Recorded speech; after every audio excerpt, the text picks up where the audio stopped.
الريل دي لعشاق الارقام والاحصائيات والمقارنات.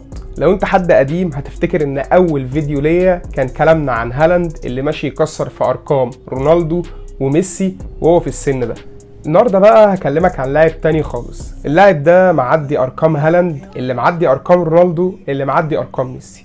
وبالمناسبه اللاعب ده مش مفاجاه خالص، هو كيليان امبابي اللي عنده 26 سنه. وعشان نقارن صح لازم نتفق ان رونالدو في السن ده كان مسجل 261 جول، اما ميسي كان مسجل 348 جول، اما اخينا ده مسجل 349 جول لحد اللحظه اللي انا بصور لك فيها الفيديو ده. اما كيليان امبابي مسجل 407 هدف لحد اللحظه اللي انا بصور لكم فيها دي، وكان اخرهم الهدفين بتوع امبارح في اتلتيكو بالباو.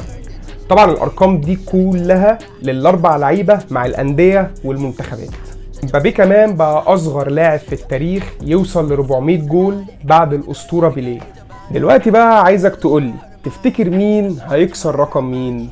ولا استمراريه رونالدو وميسي صعب ان هي تتكرر؟ وتفتكر لو في حد هيعملها هيبقى هالاند ولا امبابي؟ اكتب لي رايك في الكومنتات، وافتكر دي كانت دقيقه بس القصه لسه ما خلصتش.